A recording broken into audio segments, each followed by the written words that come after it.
20 minutes. That's how long it took for warnings about a potential active shooter to go out when City Hall was locked down last week. Fortunately, it was a false alarm, but Bill Miston live with efforts to make sure this doesn't happen again. Bill?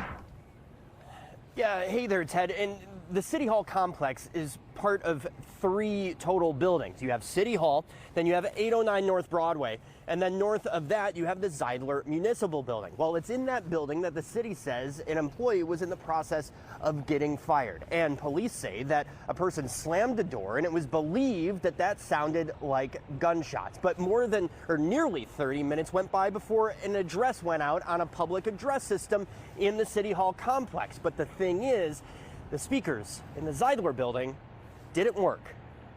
What happened? For more than an hour Thursday, city leaders and employees drilled into the chaos surrounding the false alarm that locked down City Hall. The announcement did not go off. The speakers were not working at that time. For the entire building? In the entire ZMB building, correct. Public Works Commissioner Jarrell Krushke says the speakers have since been fixed. We didn't hear anything. Council members called Krushke and the city's emergency management director before the Public Health and Safety Committee. What would have been the appropriate things that should have happened? We do have these floor evacuation team leaders, and I think sometimes it's hard to differentiate between that when there's an emergency, that they have actual commitment and a responsibility to engage and to provide some sort of safety response. A call came in at 3:03 p.m. on May 15th for a possible active shooter. At 3:06 p.m., a distress button was pressed on the 4th floor of the Zeidler building. At 3:30 p.m., an announcement was made on the PA system. Attention, there is an active threat in the building.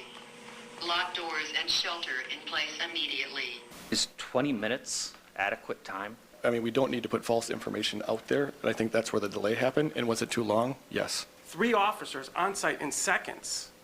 Nowhere else in any facilities that I've been to where you'll have that rapid response. So I don't want to gloss over how well our public safety team did.